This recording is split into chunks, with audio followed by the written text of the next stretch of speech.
Hi friends, welcome to my YouTube channel अजब free classes by Bhagat Ram Patel. Friends, यदि आप नए हैं तो कृपया इस चैनल को सब्सक्राइब करें तथा बेल आइकन प्रेस कर दें ताकि हम कोई भी वीडियो डालें तो आप तक नोटिफिकेशन आसानी से पहुंच सके।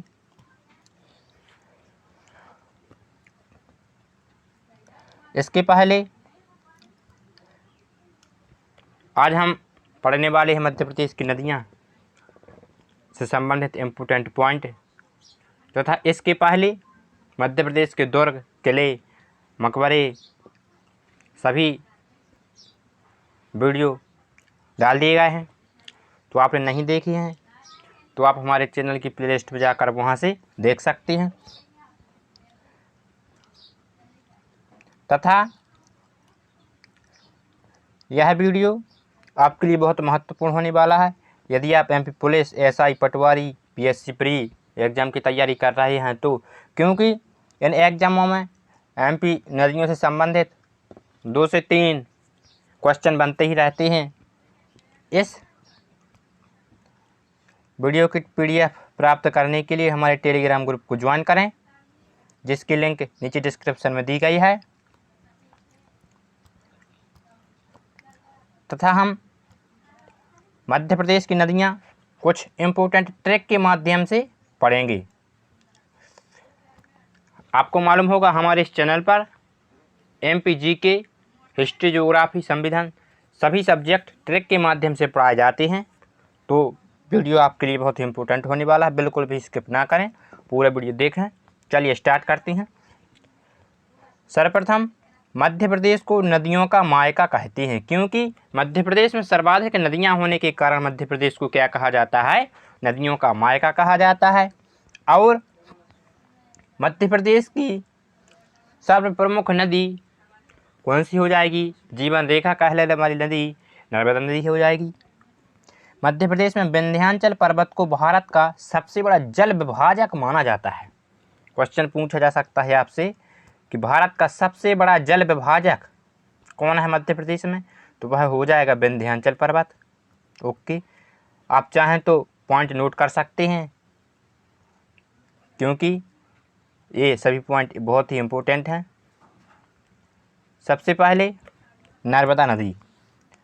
नर्मदा नदी का उद्गम मध्य प्रदेश के अनूपपुर जिले के अमरकंटक से होता है तथा नर्मदा नदी मध्य प्रदेश की सबसे बड़ी नदी है एवं भारत की कौन सी नदी है?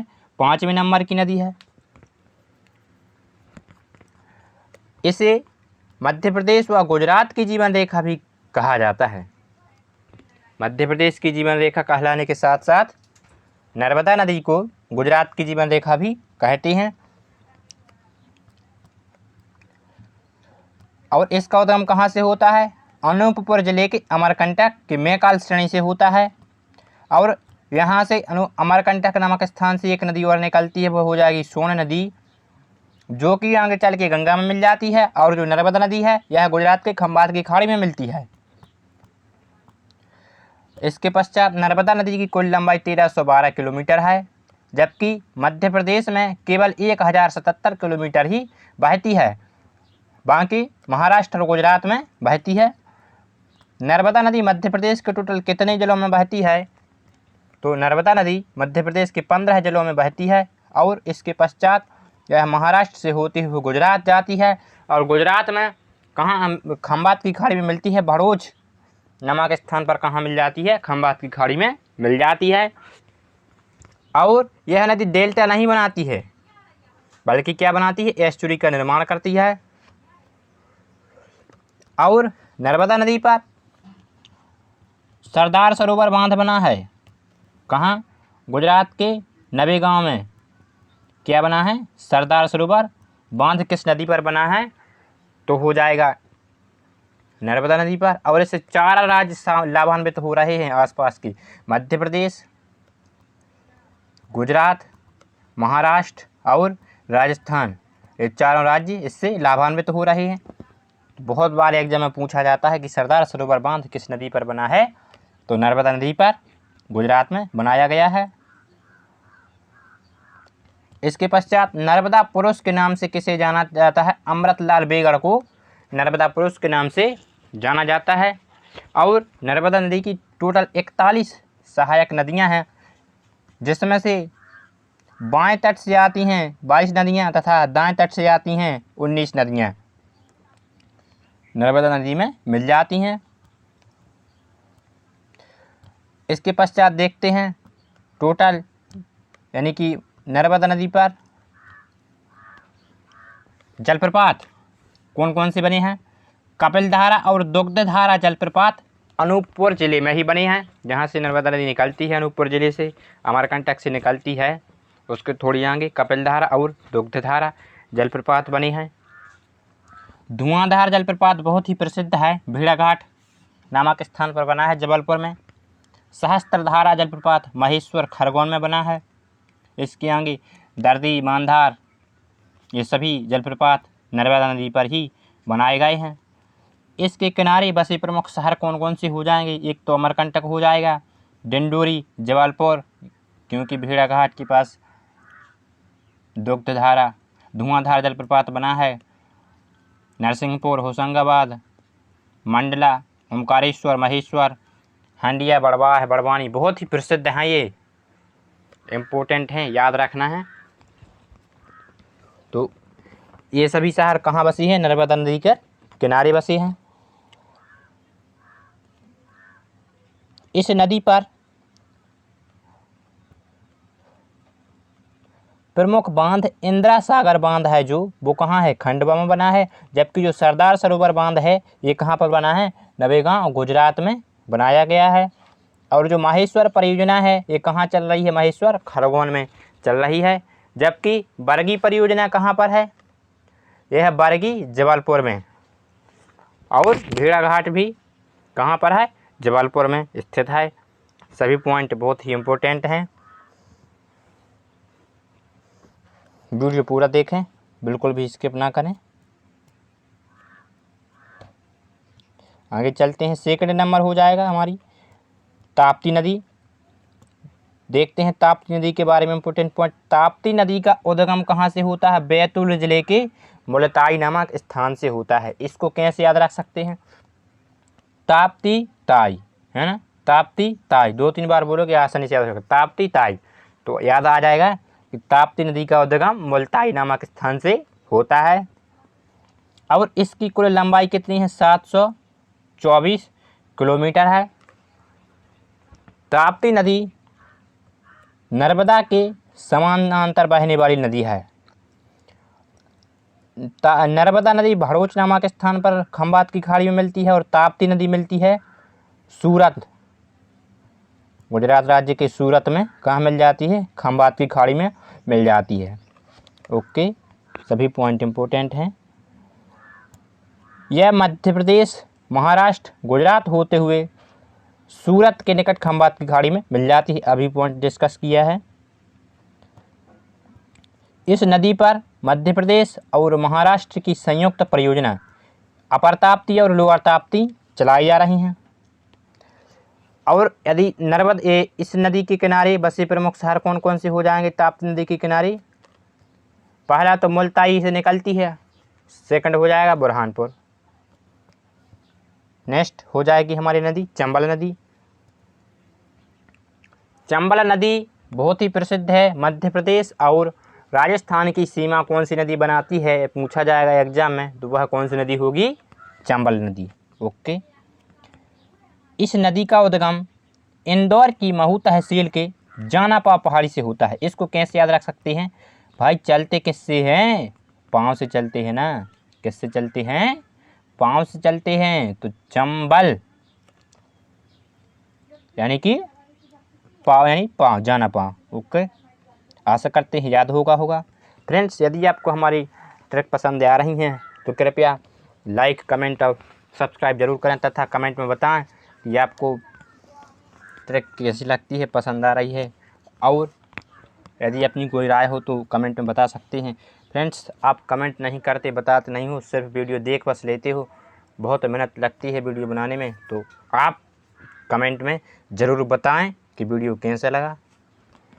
इसके पश्चात आगे देखते हैं चंबल नदी हमारे मध्य प्रदेश की दूसरी सबसे बड़ी नदी होगी। अभी डिस्कस किया था मध्य प्रदेश की सबसे बड़ी नदी कौन सी है, नर्मदा नदी।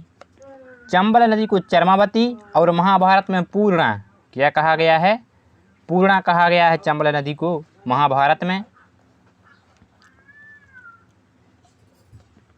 चंबल नदी की लंबाई कितनी है, 965 किलोमीटर। जबकि नर्मदा नदी की लंबाई कितनी है मध्य प्रदेश में, तो वह हो जाएगी 1077 किलोमीटर। और चंबल नदी इंदौर के निकट जानापा पहाड़ी से निकलती है।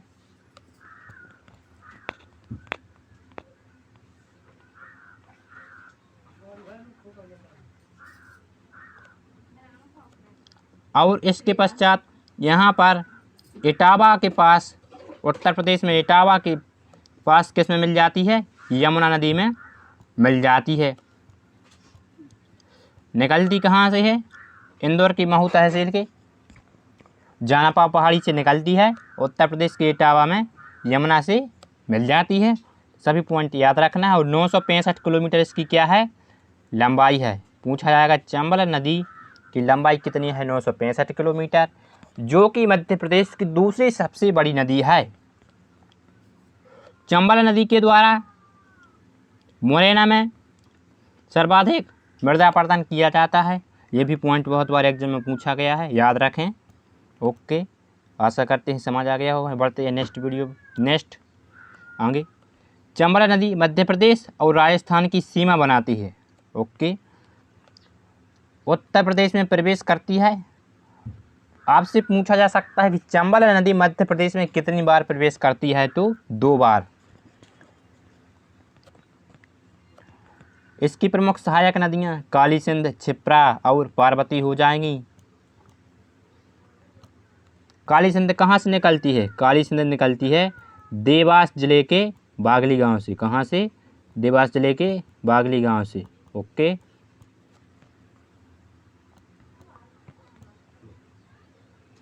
क्षिप्रा निकलती है, क्षिप्रा नदी कहाँ से निकलती है, काकरीबाड़ी पहाड़ी से निकलती है, इंदौर के पास। अब इसके साथ ही चंबल नदी भिंड और मुरैना क्षेत्रों में खड्डों और बीहड़ों का निर्माण करती है। इम्पोर्टेंट पॉइंट है। चंबल नदी पर एक जलप्रपात बनाया गया है, चूलिया जलप्रपात। कौन सा, चूलिया जलप्रपात। कहाँ पर है, राजस्थान में भैंसरोड़गढ़, जो कि कोटा के पास स्थित है। चूलिया जलप्रपात वहाँ पर बनाया गया है। कैसे याद रख सकते हैं, चंबल, चंबल चूलिया, आसानी से याद हो जाएगा ना, एक से बढ़ चंबल चूलिया। तो चूलिया जलप्रपात चंबल नदी के द्वारा कहाँ बनाया गया है, भैंसरोड़गढ़ कोटा में बनाया गया है। इसके पश्चात बेतवा नदी, बहुत ही इम्पोर्टेंट है बेतवा नदी। बेतवा नदी का पौराणिक नाम क्या है, बेतवती। बेतवा का उद्गम कहाँ से होता है, रायसेन जिले के कुमरा गांव। इसको कैसे याद रख सकते हैं, बेतवा नदी। कौन सी, बेतवा नदी। देखो ये क्या लिखा है, तवा, है ना, तवा। तवा कौन सी, कौन बनाता है, कुमार, कुमार बनाता है ना तवा। और कौन सी, माटी के तवा बनाता है भाई। कौन सी तवा, माटी की। और अच्छे भी बनाता है। तो ये सभी पॉइंट याद रखना है। अभी सभी पॉइंट ट्रिक के माध्यम से उनका वर्णन मिलेगा। तो जो बेतवा नदी है यह रायसेन जिले के कुमरा गांव से निकलती है, क्योंकि कुम्हार बनाता है। और इसका जो अंत होता है कहाँ होता है, उत्तर प्रदेश के यमुना में, यहाँ पर हमीरपुर नामक स्थान पर मिल जाती है बेतवा नदी। अब देखो इसको कैसे रख सकते हैं कि हमीरपुर में मिलती है। भाई तवा कौन लेने जाता है, हम लेने जाते हैं ना, हम, तो हमीरपुर हो जाएगा। बेतवा नदी कहाँ मिलती है, हमीरपुर में, यमुना से मिल जाती है। और अच्छे बनाता है तवा, तो अच्छे मतलब 80 हो जाएगा, 80 यानी 480 किलोमीटर इस नदी की टोटल लंबाई है। और अब देखो इसको कैसे याद रख सकते हैं, विदिशा, सांची और ओरछा इसी नदी के किनारे बसी हैं। तवा देखो, सांची बोलो भाई, तवे की रक्षा करोगे कि नहीं? कुम्हार के पास जाते हैं तो बोलता है सांची बोलो, तवा की रक्षा करोगे कि नहीं? तो अपन बोलते हैं लेने वाला, हाँ सांची बोलते हैं, करेंगे। तो सांची, विदिशा और ओरछा भी किस नदी के किनारे हैं? बेतवा नदी के किनारे बसे हुए प्रमुख शहर हैं। और जो बेतवा नदी है इसे मध्य प्रदेश की गंगा प्रदूषण के आधार पर कहा जाता है। पूछा जा सकता है प्रदूषण के आधार पर मध्य प्रदेश की गंगा किसे कहती हैं? तो बेतवा नदी हो जाएगी। और मालवा की गंगा किसे कहती हैं? मालवा की गंगा कहलाती है क्षिप्रा नदी। पॉइंट इम्पोर्टेंट है। इसके पश्चात आगे बढ़ते हैं थोड़ा। बेतवा नदी राजघाट बांध और माता टीला बांध स्थित है। अभी देखा था किसका बांध बनाता है भाई? माटी का बांध बनाता है कुमार। तो माता टीला किस पर है? बेतवा नदी पर। आसानी से याद हो गया ना। इसलिए बोलते हैं कि trick is the most important, महत्वपूर्ण रोल निभाती है। फ्रेंड्स, ट्रिक ऐसी होती है कि यदि आप एग्जाम में बैठते हैं तो उस टाइम ऐसा हो सकता है कि आप पढ़ा हुआ भूल सकते हैं, बार बार वही याद नहीं आता है। यदि आप ट्रिक से देख लेते हैं तो 100% ऑप्शन देख के आप आंसर ज़रूर बता सकते हैं। फ्रेंड्स, इस पहले हम थ्योरी डिस्कस कर रहे हैं तथा इसके पश्चात आगे टेस्ट लगाएंगे 5 नंबर का। उसमें से आपको बताना है कि आपसे कितने बन रहे हैं। यदि आप ट्रिक अच्छे से देखते जाओगे तो आशा करते हैं कि आपसे पूरे क्वेश्चन बन जाएंगे, आप स्वयं ही सॉल्व कर दोगे। इसलिए ट्रिक इम्पोर्टेंट होती है। बिल्कुल ध्यान से देखते चलिए पूरा वीडियो। तो जो राजघाट बांध है और माता टीला बांध किस नदी पर हैं? बेतवा नदी पर। कौन से तवा पर? बेतवा नदी पर बना है माता टीला बांध और राजघाट बांध। इसे मध्य प्रदेश की गंगा कहती है किस आधार पर? प्रदूषण के आधार पर। अभी डिस्कस किया है ना। जबकि मध्य प्रदेश की गंगा तो नर्मदा नदी है। केन बेतवा लिंक प्रोजेक्ट भारत का पहला नदी जोड़ो प्रोजेक्ट है। इम्पोर्टेंट पॉइंट है। इसके पश्चात क्षिप्रा नदी डिस्कस करेंगे। क्षिप्रा नदी का सबसे मोस्ट इम्पोर्टेंट पॉइंट है कि उज्जैन किस नदी के किनारे बसा है? आप बताइए। उज्जैन बसा है भाई क्षिप्रा नदी के किनारे। ये पॉइंट पूछा जा सकता है। क्षिप्रा नदी का उद्गम देखते हैं। क्षिप्रा नदी का उद्गम काकरीबाड़ी पहाड़ी से होता है, इंदौर के पास। इसको कैसे याद रख सकते हैं? इसे कहते हैं मालवा की गंगा। पहली बात तो ये है, मालवा की गंगा किसे कहते हैं? क्षिप्रा नदी को। तो देखो कैसे याद रख सकते हैं सभी पॉइंट। मालवा है ना, यहाँ पर मालवा यानी लावा। इसको मालवा को क्या कह सकते हैं? लार्वा। देखो भाई, जब ज्वालामुखी के द्वारा लार्वा निकलता है तो उसे छिपा कर रखते हैं। कैसे छिपा कर रखते हैं? बहुत बड़े बड़े क्षेत्र में छिपा कर रखते हैं लावा को, है ना। तो देखो कैसे याद रख सकते हैं इसको। छिपरा यानी छिपा के, बड़े क्षेत्र में यानी कि बड़ी, कहाँ से? बड़ी काकरीबाड़ी पहाड़ी से, इंदौर के पास। और लावा को यानी कि मालवा की गंगा भी कहलाती है क्षिप्रा नदी। सभी पॉइंट बिल्कुल आसानी से याद हो गए हैं, आशा करते हैं। फ्रेंड्स, यदि मज़ा आ रहा है तो कृपया लाइक ज़रूर दबा दें।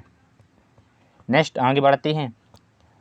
इसके पश्चात गंभीर और खान नदी क्षिप्रा की प्रमुख सहायक नदियां हैं। कौन सी? गंभीर और खान नदी। अब देखो खान नदी है, खान नदी के किनारे इंदौर शहर बसा है। खान नदी को क्या कहते हैं? कान्ह नदी भी कहते हैं। कान्ह नदी किसे कहते हैं? खान नदी का ही दूसरा नाम है। पॉइंट पूछा जा सकता है। और क्षिप्रा नदी के किनारे उज्जैन स्थित है। उज्जैन महाकालेश्वर ज्योतिर्लिंग है। उज्जैन में कुंभ मेला लगता है प्रत्येक 12 वर्ष के अंतराल में। क्षिप्रा नदी की लंबाई कितनी है? 195 किलोमीटर है। क्षिप्रा नदी की लंबाई कितनी है? 195 किलोमीटर है। यह नदी मंदसौर में चंबल नदी से मिल जाती है। जो क्षिप्रा नदी है कहाँ मिलती है?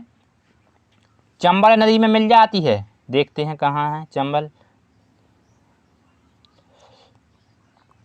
क्षिप्रा नदी काकली बड़ी पहाड़ी से निकलती है, और इंदौर के पास, महू के पास जानापा पहाड़ी से निकलती चंबल नदी, जो कि मंदसौर के पास छिप्रा नदी किस में मिल जाती है, इस चंबल नदी में मिल जाती है। मैप के माध्यम से याद रखेंगे तो आसानी से कभी नहीं भूलेंगे, इसलिए मैप से ध्यान दें। उज्जैन और देवास क्षिप्रा नदी के किनारे ही स्थित हैं। क्षिप्रा नदी को मालवा की गंगा कहती हैं। हाँ तो फ्रेंड्स चलिए, आशा करते हैं सभी पॉइंट याद हो गए होंगे। क्षिप्रा नदी को क्या कहती हैं? क्षिप्रा नदी को मालवा की गंगा कहती हैं, क्योंकि लावा छिपा कर रखते हैं। काकड़ी बड़ी पहाड़ी इंदौर से निकलती है क्षिप्रा नदी। फर्स्ट क्वेश्चन 5 नंबर का टेस्ट है, देखते हैं कितने क्वेश्चन सॉल्व कर रहे हैं आप। फर्स्ट क्वेश्चन, मध्य प्रदेश की जीवन रेखा किस नदी को कहा जाता है? बताइए, मध्य प्रदेश की जीवन रेखा किस नदी को कहा जाता है? फर्स्ट क्वेश्चन, नर्मदा नदी, सोन नदी, ताप्ती नदी या फिर बेतवा नदी? कमेंट कीजिए। तो आशा करते हैं बता दिया होगा आंसर। मध्य प्रदेश की जीवन रेखा नर्मदा नदी को कहा जाता है। बहुत ही इम्पोर्टेंट पॉइंट है। नर्मदा नदी का उद्गम अमरकंटक नामक स्थान से होता है, और यहाँ से ही सोन नदी का उद्गम होता है, और इसके पश्चात जो बेतवा नदी है, इसे मध्य प्रदेश की गंगा लेकिन प्रदूषण के आधार पर कहा जाता है। तो यहाँ पर पूछा है मध्य प्रदेश की जीवन रेखा, सिर्फ जीवन रेखा कहते हैं किसी नर्मदा नदी को। नेक्स्ट सेकंड क्वेश्चन कौन सा है? मालवा की गंगा किस नदी को कहते हैं? मालवा की गंगा किस नदी को कहते हैं? नर्मदा, ताप्ती, क्षिप्रा या फिर बेतवा नदी? कमेंट कीजिए, बताइए मालवा की गंगा किस नदी को कहते हैं? तो मालवा की गंगा कहते हैं क्षिप्रा नदी को। देखिए, मालवा यानी कि लावा, लावा छिपा के रखते हैं ना भाई, आसानी से याद हो गया है। मालवा की गंगा किसे कहती हैं? क्षिप्रा नदी को। और कहाँ से निकलती है क्षिप्रा नदी? बताइए। क्षिप्रा नदी निकलती है काकरी बरड़ी। कहाँ से? बड़ी बड़े स्थान पर। तो काकरी बरड़ी से निकलती है क्षिप्रा नदी। तो मालवा की गंगा भी से ही कहते हैं। मध्य प्रदेश की गंगा किसे कहती हैं प्रदूषण आधार पर? नर्मदा नदी हो जाएगी या फिर बेतवा नदी? तो मध्य प्रदेश की गंगा प्रदूषण के आधार पर हो जाएगी बेतवा नदी। ओके। काली सिंध कहाँ से निकलती है? देवास जिले के बागली गांव से। सोन नदी, सोन नदी है जो गंगा में मिलती है, लेकिन किस स्थान पर? दीनापुर में। पटना के पास दीनापुर में किससे मिल जाती है? गंगा नदी में। यह एकमात्र ऐसी नदी है जो एमपी से जाकर डायरेक्ट किस में मिलती है? गंगा नदी में। चौथा क्वेश्चन देखते हैं, सरदार सरोवर बांध किस नदी पर बना है? कमेंट कीजिए। गंगा, यमुना, नर्मदा या फिर ताप्ती? बताइए, सरदार सरोवर बांध किस नदी पर बना है? तो सरदार सरोवर बांध बना है नर्मदा नदी पर। और जो गंगा नदी है भारत की सबसे बड़ी नदी हो जाएगी। लास्ट क्वेश्चन इस वीडियो का, भारत की सबसे बड़ी नदी कौन सी है? गंगा नदी, यमुना नदी, ब्रह्मपुत्र या फिर नर्मदा? तो भारत की सबसे बड़ी नदी हो जाएगी गंगा नदी। इसकी लंबाई कितनी है? 2525 किलोमीटर। तो फ्रेंड्स बताइए आपने कितने क्वेश्चन सही किए हैं 5 में से। और यदि आप से ट्रिक याद हो गई है, वीडियो पसंद आया है, तो कृपया कमेंट में ज़रूर बताएं कि आपको हमारा यह वीडियो कैसा लगा, ताकि हम आगे और भी बहुत अच्छे वीडियो आपके पास लाएं। तो इसलिए उसके लिए आपका कमेंट हमारे लिए बहुत ही लाभदायक इम्पोर्टेंट है। तो मध्य प्रदेश का सामान्य ज्ञान के बहुत सारे वीडियो ट्रिक के माध्यम से पढ़ा दिए गए हैं, तो आप हमारे चैनल की प्लेलिस्ट में जाकर वहां से देख सकते हैं। इतिहास, भूगोल, राजनीति के कुछ टॉपिक पढ़ा दिए गए हैं, तथा कुछ आगे चल के वीडियो डाले जाएंगे। तो यदि आपने नहीं देखे हैं तो देख सकते हैं। तो यदि आप एमपी पुलिस एसआई पटवारी परीक्षाओं की तैयारी कर रहे हैं तो हमारे चैनल को सब्सक्राइब जरूर करें तथा अपने फ्रेंडों के साथ शेयर करें। आशा करते हैं वीडियो पसंद आया होगा। मिलते हैं नेक्स्ट वीडियो में। जय हिंद, जय भारत।